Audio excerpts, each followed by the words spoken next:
ሰበር ዜና አርሰናል የ2025-2026 የእንግሊዝ ፕሪሚየር ሊግ ሻምፒዮን ሆኗል። ትራምፕ በበኩላቸው የኢራን ጥቃትን ሲያራዝሙት ኩባ ላይ ደግሞ አዲስ ጥቃትና አዲስ ጦርነት ሊጀምሩ እንደሆነ ተሰምቷል። ሩሲያ በዩክሬን ላይ ጥቃት ሰንዝራለች እየተባለ ነው። ፕሬዝዳንት ፑቲን ደግሞ ወዳጅ ሀገር ቻይና እንደገቡ መረጃዎች ጠቁመዋል። ግሪንላንድ ከአሜሪካ ጋር ስምምነት ለማድረግ እየተገደደች እንደሆነ መረጃዎች እየጠቆሙን ይገኛሉ። ዓለም ላይ በየዕለቱ የማይሰሙ እንግዶች የሉም። መሽቶ ሲነጋ ተውሎ ሲከረም በየሰዓቱና በየጊዜው አዳዲስ አጀንዳዎችና አዳዲስ ወሬዎች አሉ። ዛሬም ዕለተ ረቡዕ ግንቦት 12 ቀን 2018 ዓመተ ምህረት ዓለም እንዴት እንዳደረች ዓለም እንዴት እንደዋለችና እንዴት እንዳረፋፈረች ከዓለም ጉያ እስከ ኢትዮጵያ እንብርት ከተሰሙ ወሬ ነግራችኋለሁ። ይህ ወሬ ነጋሪ ነው።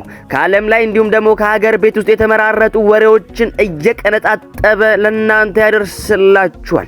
እናንተም ሰብስክራይብ እያደረጋችሁ የወሬያችን አድማጮች ትሆኑ ዘንድ ግብዣይ ነው። በቅድሚያም በዚህ ሰዓት ዓለም እየተነጋገረበት ስላሉ ጉዳዮች እናነሳለን። ሰበር ዜና አርሰናል እንደ ፈረንጆቹ አቆጣጠር የ2025 እና የ2026 ፕሪሚየር ሊግ ሻምፒዮን ሆኗል። አርሰናል ከ22 ዓመት በኋላ የእንግሊዝ ፕሪሚየር ሊግ ዋንጫ ማሸነፉን አረጋግጧል። አርሰናል ብርቱ ተፎካካሪውን ማንቸስተር ሲቲ ከበርንማውዝ 1-1 በመውጣቱ በሊጉ አንድ ጨዋታ እየቀረው የዋንጫ ባለቤት መሆኑን አረጋግጧል። ኢትዮጵያን ጨምሮ በዓለም ላይ ከፍተኛ ተወዳጅነትና እጅግ በርካታ ተመልካች ባለው የእንግሊዝ ፕሪሚየር ሊግ የዘንድሮ የውድድር ዓመት አሸናፊ የዋንጫ ባለቤት አርሰናል በመሆን በይፋ ተጠናቋል። አርሰናል ዋንጫውን ያገኘው ከ22 ዓመት በኋላ ነው።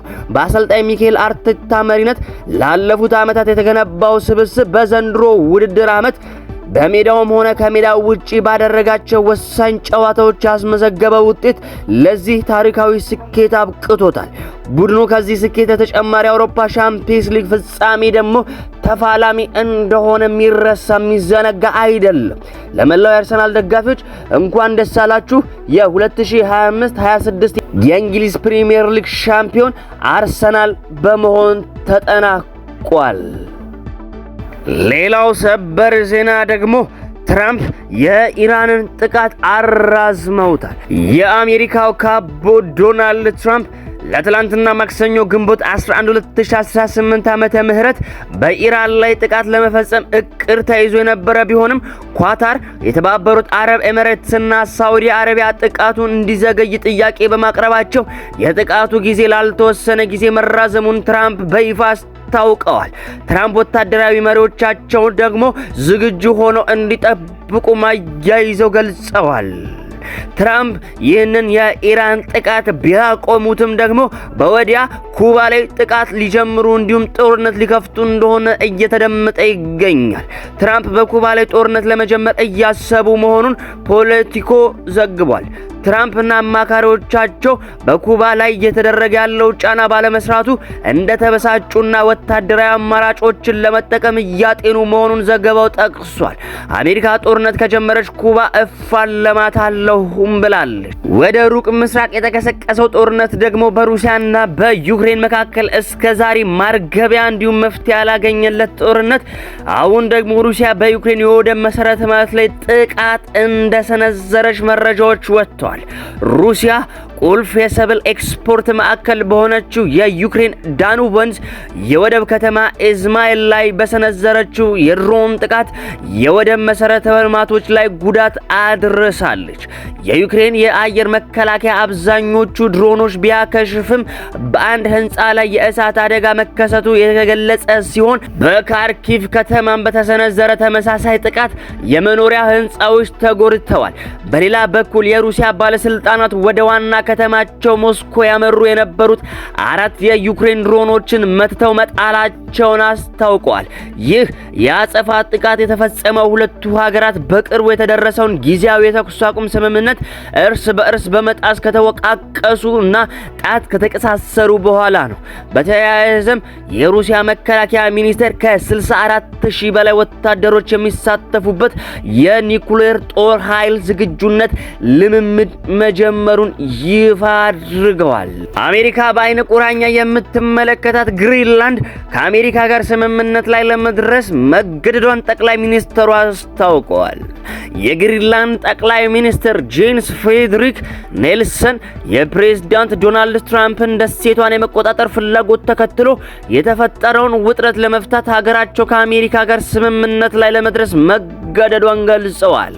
ጠቅላይ ሚኒስትሩ ማንኛውም መፍትሄ ሊገኝ የሚችለው በአመቱ መጀመሪያ ላይ በተቋቋመው በዴንማርክ አሜሪካና ግሪንላንድ የጋራ የሥራ ቡድን አማካኝነት ብቻ መሆኑን አሳስበዋል። ትራምፕ ደሴቷን በኃይል ለመያዝ ካደረጉት ዛቻ ከፈገፈጉ በኋላ የተሾሙት የአሜሪካው ልዩ መልእክተኛ ጄፍ ላንድሪ ያለ ኦፊሻላዊ ግብዣ በኑክ የኢኮኖሚ ፎረም ላይ መገኘታቸው ቅሬታን ቀስቅሷል የተባለው የግሪንላንድ ባለስልጣናት ደሴቱን ለሽያጭ የቀረበች እንዳልሆነች ቢገልጹም ለአሜሪካ ኢንቨስትመንት ክፍት መሆናቸውን ያረጋገጡ ሲሆን በጉባኤው ላይ የተገኙት የፈረንሳይ የንግድ ሚኒስቴርም ግሪንላንድ አትገዛም አትበገርም በማለት ለደሴቷ ያላቸውን አጋርነትና ወዳጅነት እንዲሁም ጥብቅና ገልጸዋል።